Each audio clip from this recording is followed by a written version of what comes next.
Today, let's do a tier ranking for how easily each Senate seat would flip next year if it turned out to be similar to the blue wave we saw last week in the elections. So we've got 35 seats up, including two specials, and we've got 5 tiers: A, B, C, D, and F, no S tier, no Z tier. The top tier would be an easy win or a flip for the Dems if it was that big blue wave. The F tier means that even in a blue wave, it would still not be competitive. Now, a lot of this depends on the candidates and the issues and how big the wave could hit some of these states. It's all up for debate. That's why your tiers are going to look different. And with every tier ranking, some of these are going to be very borderline. You can make a case either way, but it's going to cause at least a few people to freak out when they see some states grouped up with others. So let's start. The first state is Alabama. In a nice blue wave next year, do I think this state would flip? No, I don't. But how far down would it get? Well, it's going to be somewhere between F and D. I'm hesitant to say there's no chance because we did see Doug Jones here defeat Roy Moore in that special election. Now, you could argue that was a unique set of circumstances, and it probably was. But in a blue wave, can I say there is absolutely no chance it would flip?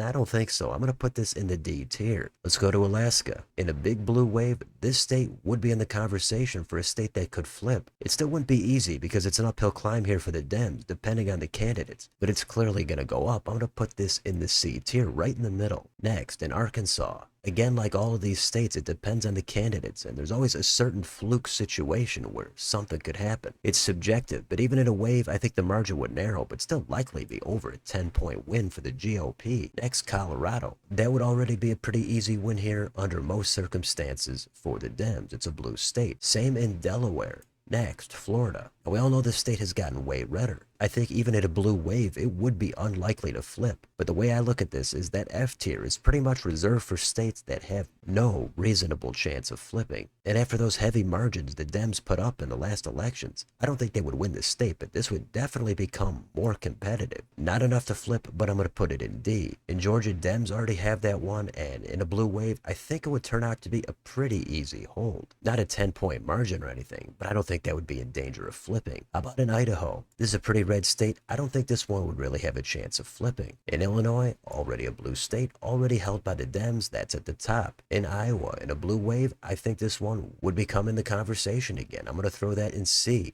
How about Kansas? Well, this one is pretty low. I don't think it would get in danger of flipping, but it would certainly get closer. I think optimally for the Dems, it would be if Laura Kelly ran in the Senate against a weaker GOP candidate. But I think there's enough here to not quite put this on the bottom of the blue wave. I'm going to put it in D. Next, in Kentucky. This would be the Mitch McConnell seat, and I know Dems do have dreams of this one getting close. But without Andy Beshear running, I don't think it's going to be really all that competitive in the end. Polling 6 months out is a different story, but if the unpopular Mitch McConnell can win here in 2020, I think a fresh candidate for the GOP puts this in the bottom tier. I don't think there's really much chance of it flipping at all. Now in Louisiana, this state I believe is changing from the jungle primary to partisan primaries. Because of that, I think that might be enough to just nudge this into the bottom tier. Now John Bel Edwards decided to actually run, then I would take this up to the D tier. I still don't think he would win, but he at least adds another layer to it. So unless something changes here, I'm going to put this on the bottom in F. Next, in Maine. This is the famed Susan Collins seat, and in a blue wave, this one would flip. It wouldn't be the easiest thing in the world, but it would be close. Collins way overperformed the polls in 2020, and back then she was not popular. The state does lean blue on a federal level, and taking out the incumbent might seem easy now, but as the election gets closer, I think it would become a little more difficult. But it would still be a flip, and that's why it's going to go in the B tier. Massachusetts, a blue state, already way at the top. In Michigan, in a blue wave, I think this is going to go next to Maine. I think it would be fairly easy for the Dems to win it, but not a total guarantee depending on what happens. Next, in Minnesota, not the bluest state out there, but in the Senate and in a blue wave, I think this one is going to go at the top.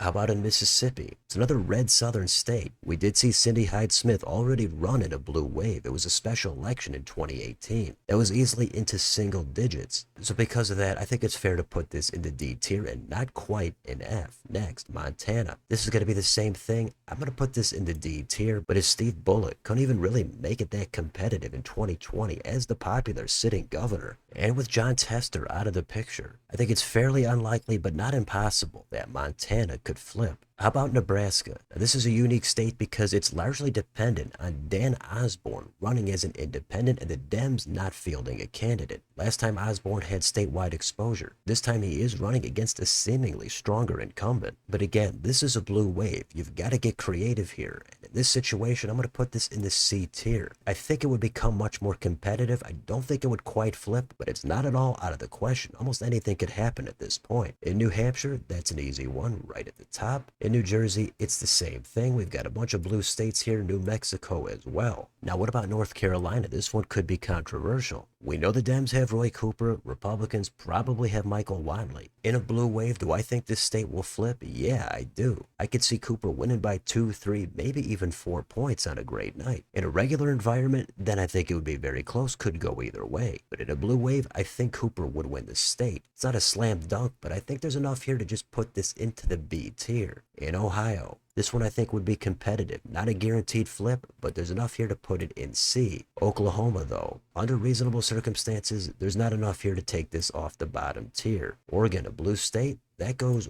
way at the top, along with Rhode Island. Then we've got South Carolina. This would be the Lindsey Graham seat. There was talk about it flipping back in 2020. The polling looked tight. In the end, Graham won without breaking too much of a sweat. So in a blue wave, I think this could come onto the map. I don't think it would get that competitive, but there's enough here for the D tier. South Dakota, though, that one, no chance. I think it's going to go in F. Tennessee is going to be the same thing. Sure, there's always a fringe scenario, but for this, I'm going to put it in F. How about Texas? Well, if the Hispanic voters shift back to the left, similar to what they did in New Jersey, then all of a sudden Dems could be feeling like it's 2018 all over again. And obviously it also depends on who the candidates are here. Maybe it is Ken Paxton in the general, and he turns out to be pretty weak. In a blue wave, this becomes a target for the Dems. Not saying it would flip, it could become more competitive though. There's enough to put that in the C tier. Virginia though, blue state, it's going at the top. West Virginia, that is a super red state. I don't think even in a fantastic blue wave scenario that Dems would be able to flip it. Now you could come up with some centrist type of Democrat that could have some appeal here. That would close the gap where the Republicans might not win by 25 or 30 points. But actually flipping this is a whole different story, and that seems highly unreasonable even in this scenario. Wyoming, a little bit different state, but the same result. It's so extremely red that I don't think Dems stand any kind of a chance even in a big blue wave. So that's it. That's what I've got for the tiers. And remember, this is just how likely the Dems would be to win them. It doesn't tell you what the margins are going to be. For example, Georgia is all the way at the top. That's not going to be a 15 or 20 point win. That just means that I think it's very,